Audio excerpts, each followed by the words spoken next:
Greetings, well beings. We just got done watching one of the best TV shows of all time, the HBO show called The Pit. Now we're going to get into one of the maybe best, maybe worst medical dramas of all time, Pulse on Netflix. Let's get into it. Maybe we should have forfeited. Come on now, it's just a little bit of rain. Hey, yo, Ooh, Coach Harris. I love that CGI. It reminds me of Speed, one of the Keanu Reeves Sandra Bullock movies. According to your average on penalty kicks, think you should work on your aim every chance you get. Dude! She seems to be the only girl on the bus. Oh, shit! Oh! This started off with a bang. Wow. Well, definitely my pulse is rising watching that bus crash. That was a really, really intense scene. It's kind of like artificial, whatever they're doing. And I think it's intentionally artificial, but so far, so good. Will someone please tell me what the hell is going on? Yesterday, Phillips got reported for sexual harassment. He's the Especially best in chief the resident we've ever had. This doesn't make any sense. He's a chief resident. Wait, who reported him? They know it was me. I like the way they hooked me. I'm curious about Okay, what's everyone, going listen on. up. I'm gonna make this quick. Okay, let's give it up for the Latina doctor in charge. I love seeing this. Be honest with you, it reminds me of Grey's Anatomy with the orthopedic surgeon who is a Latina as well, but she wasn't in administration. It looks like this person is. That need our full attention. Chief Resident Phillips has been suspended pending an internal investigation. This means we'll need to appoint a replacement on an interim basis. I think it's so funny that they grouped up for the potential trauma of the bus crash, but then actually the first thing she said was about the person, the chief resident, being suspended. I feel like the more important thing would not be the workplace drama, but actually like triaging the patients and coming up with a plan for how to handle that. We lost pulses in Rouge. For surgery? I got it. But if he gets pulses back and needs the R, turf him quick, because I need Wait, time. that guy is doing chest compressions with one hand. Let's rewatch that. Did I see that? Did I see that properly? Got caught in a multiple car crash. Okay, two We lost hands. pulses in Rouge. For surgery? Two hands. Pulses back and needs the R, turf him quick, because I And need then he time. switched to one hand. Why would he do that? Two-hand chest compression. Straight elbows using the heel of your palm against the xiphisternum right here and putting your whole pressure and force because you're actually contracting the heart. The heart is a muscle, you have to remember. So the heart is strong. You have to really push hard to get accurate chest compression. He was my patient. Came in with a dog bite yesterday. He was fine. He's not anymore. His family found him unconscious. It's not the bite, it's the dog. He needs a fast exam. I bet he's got a ruptured spleen. The dog, they have this huge bull mastiff. He said it knocked him down a few times. It must have been the impact, not the bite. I missed it. Wait, this is kind of like a funny scene that's intense, but like she just had some sort of eureka moment.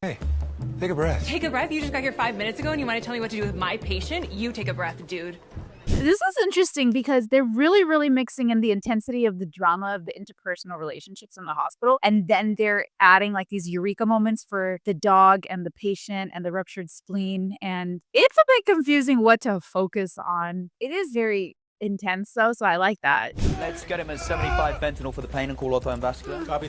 So 75 of fentanyl. He didn't really say micrograms or milligrams. I mean, generally in emergency situations, you don't really need to say the unit because everyone kind of already knows what it is. But fentanyl is used to sedate a patient or to reduce pain. And this patient is just really in a lot of pain. And this patient's hand got cut off, so he's going to be in a lot of pain. Did you know that she's my younger sister? When we were kids, we used to fight hard, throwing each other over tables, ripping out hair. Is she talking to a patient about her sister drama? Like as if that's her therapist. Okay. Up in my room and she said something that I didn't like, and so I pushed her. This is so not okay. She is a doctor treating the patient like a therapist, and the patient looks like he's in a lot of pain and dying or very sick, and it's just a really weird situation. Not okay. Crossing boundaries. Are you out of your mind? I'm about to pop this woman's spleen out. I'm sorry, but I had to. It's your daughter. She's downstairs in the ER. Apparently she was on that bus that crashed. This Did is anyone so know she was coming in? Answer my question. Did anybody know? Danny told us not to tell you. Tell Dr. Harvey he needs to come replace me. Hurry. This doctor's, she just screamed at this guy for walking in right when she's pulling out the spleen. And then he still chose to tell her about her daughter being in the trauma room or in the ER. This is a really weird situation because they're showing how intense emotions can be in the hospital, especially when your family member's admitted, but, like, it's never a good idea to, one, interrupt another patient's care because their family member because she can't do anything about her daughter being here. This whole situation's so weird, especially that she's, like, leaving in the middle of the surgery to have be replaced because her daughter's here, and I get it, mother bear protective, but that's tough, you've really gotta be like I don't know why he told her right in the middle of why she's like, "I'm about to pop his spleen out," like, that was not appropriate. Where the hell is cardiac surgery? Vitals are unstable. Blood's reaccumulating around the heart. We can't wait. She needs a drain. At least the tubes and everything look like they're in the right place. Drain. Danny, no. Surgery should be here any minute. Prep for pericardial drain? So basically, the blood is accumulating around the heart, so she's saying prep for a pericardial drain, and he's, like, being the devil's advocate, which isn't really supportive when she's trying to be brave. But yeah, I guess it's needed a little bit in the hospital setting, but not to this extent because she's obviously trying to save her, and surgery would take forever to get there. This is the chair's daughter. And you're all scared. Okay, that's the chair's daughter. Okay, yes. But So you know what? I don't give a shit anymore. It's the right thing to do. So I am doing it. I love her conviction. She knows it's the right thing to do. Yes, girl, get it. Oh my god, the lights turned off. Cardiac surgery's on the... That's insane. This show is really dramatic and I kind of like it, to be honest. So the lights turned off and now she's like looking around while her needle's stuck into the heart. I mean, I would freeze if that was me. I wouldn't like look around. I would just freeze. I know she got like concerned that the lights are off, but It's on their way. Backup generator should be on any second. Ultrasound out of hospitals battery. have backup generators typically. Wait. With no ultrasound, she'll be totally blind. Hey, Gabe, she can do it.